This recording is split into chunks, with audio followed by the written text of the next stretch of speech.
O depoimento do ex-ajudante de ordens do ex-presidente Jair Bolsonaro, o tenente-coronel Mauro Cid, durou mais de 9 horas ontem. Ele foi ouvido pela Polícia Federal na sede em Brasília desde o começo da tarde.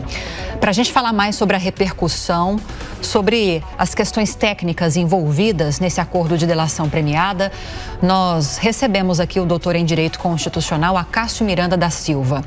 Obrigada pela presença mais uma vez, doutor Acácio, bom dia. Bom dia, Lívia. Prazer falar com você, querida, e com todos que nos acompanham. Prazer é nosso, doutor. Eu quero começar explorando um pouquinho mais essa questão técnica, né? Porque esse foi mais um depoimento de Mauro Cid no contexto de vários que já aconteceram após o acordo de delação premiada com a Polícia Federal. E dessa vez havia o entendimento de investigadores que depois do último depoimento dele, novos indícios vieram à tona após diligências nessas investigações que precisavam ser esclarecidos. Daí a necessidade de um novo depoimento. Nesse caso, como há um acordo de delação premiada, ele é obrigado a comparecer. Foram 9 horas de depoimento, respondeu as perguntas. Ele é obrigado a responder sob o risco de voltar para a prisão. Ele tem de ficar agora à disposição da Polícia Federal. Como é que funciona nesse caso dele?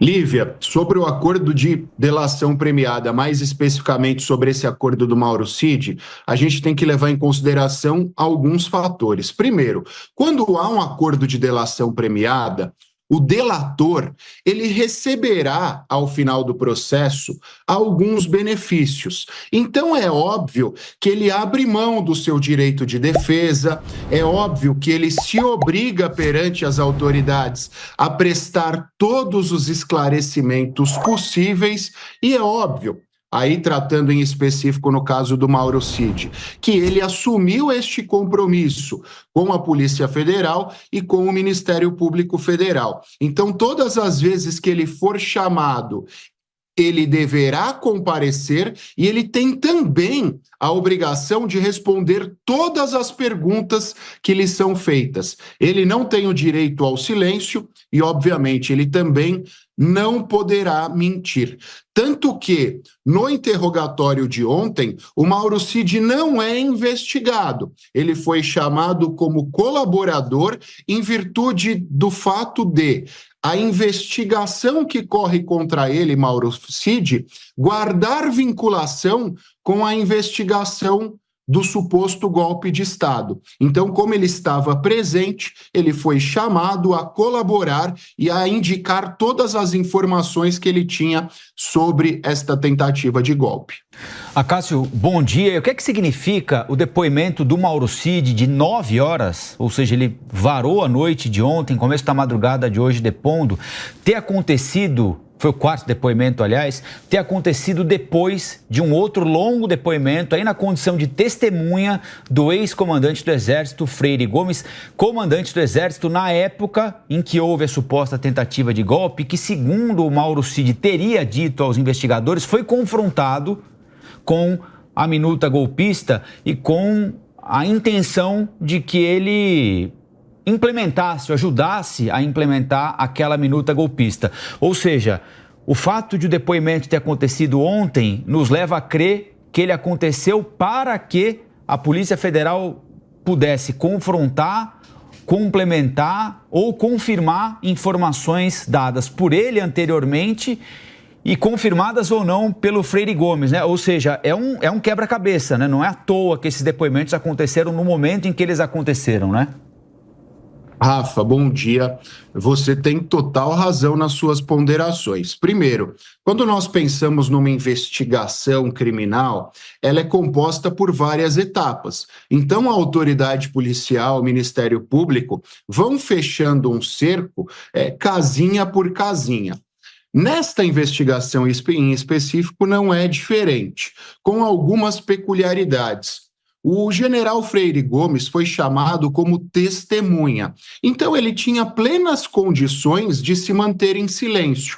Mas esta não foi uma opção dele, nem da defesa dele. Pelo contrário, a Polícia Federal entende que o depoimento do general Freire Gomes foi muito satisfatório para indicar os caminhos que a Polícia Federal deve adotar dali em diante.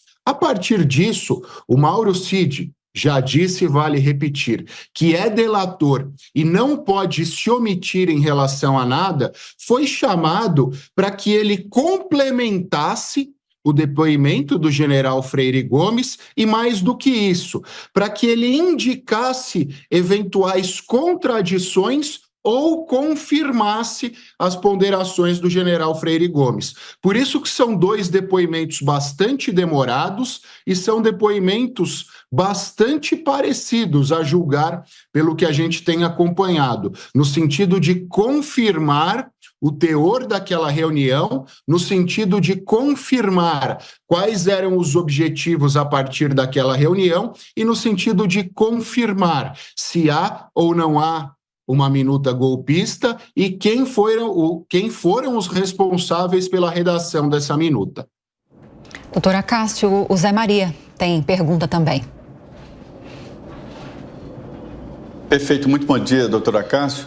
Doutora Cássio, até então o ajudante de ordens me descreviam que seria como um quadro na parede, né? Uma pessoa que estava a todo momento ao lado do presidente, mas não interferia em nada, segurava a pasta, o celular, passava a ligação e pronto.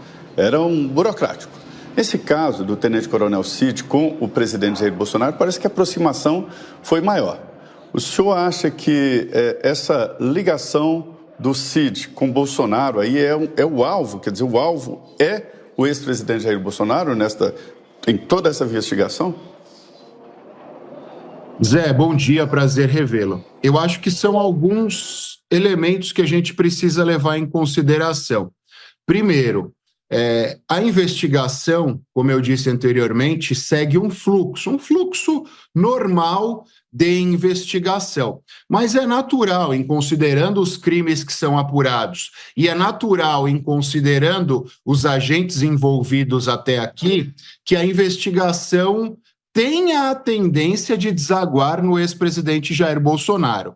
Não significa automaticamente que ele vá ser implicado nessa investigação e não significa automaticamente que ele vá sofrer as consequências penais deste ato. Mas você há de convir comigo, sob o ponto de vista político, o fato de pessoas próximas a ele estarem implicadas, isso leva a população em geral a crer que ele minimamente seria beneficiado por este ato. Pode não ter participado, pode não ter determinado, mas é inegável que ele seria beneficiado por tais atos.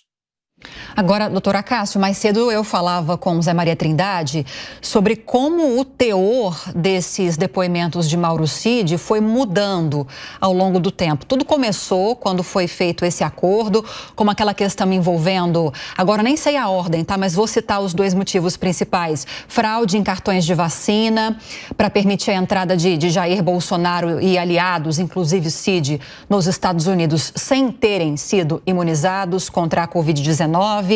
Teve também o fato da venda nos Estados Unidos das joias sauditas dadas como presente de Estado. Agora, esses últimos depoimentos têm se debruçado sobre essas investigações diante da suspeita de tentativa de golpe de Estado. Há de se esperar agora que esse vai ser o tom desses próximos depoimentos. A gente está falando de um inquérito só, com várias nuances. A gente está falando de vários inquéritos e de assuntos que nem foram concluídos ainda. Está uma confusão. Dá para a gente esclarecer um pouquinho mais isso? Lívia, começando pelo final, são pelo menos 2 inquéritos. Um primeiro inquérito onde o Mauro Cid estava implicado, que investigava todos esses fatos que foram mencionados por você, e depois um segundo inquérito relacionado à tentativa de golpe de Estado, a essa suposta tentativa de golpe de Estado, que redundou, que reverberou na Operação Tempus Veritas. Então, repito, minimamente são 2 investigações. É importante nós lembrarmos também que o Mauro Cid fez um acordo de delação premiada relacionado à primeira investigação. Contudo, quando surgiram os fatos relacionados à segunda investigação e principalmente quando foram cumpridos os mandados da Operação Tempus Veritas, o Mauro Cid tomou um puxão de orelha. E por que ele tomou um puxão de orelha? Quando se faz um acordo de delação premiada, ele abre mão de todas as suas garantias e assume o compromisso de trazer todas as informações às quais tem acesso. E por quê? A delação premiada, como o próprio nome nos diz, pode trazer 3 benefícios ao delator. Primeiro benefício, redução da sua pena. Segundo benefício, substituição da pena privativa de liberdade por restritiva de direitos. E terceiro benefício, perdão judicial, que é a extinção da punibilidade. O que a Polícia Federal e os procuradores fizeram depois da Operação Tempus Verità? Chamaram o Mauro Cid e disseram o seguinte: olha, você não nos trouxe todas as informações que você tem acesso. A gente tem a opção de quebrar esse acordo de delação ou lhe dar um prêmio menor. Então pense bem qual é o caminho você quer seguir e nos avise. E a partir disso, Mauro Cid também passou a colaborar na segunda investigação, que trata da minuta golpista. Muito obrigada pela participação mais uma vez. Falamos com o doutor em Direito Constitucional, Acácio Miranda. Bem-vindo sempre. Até a próxima, doutor. Abraço, Lívia. Abraço, Rafa. Tchau, tchau. Tchau, tchau. Obrigado.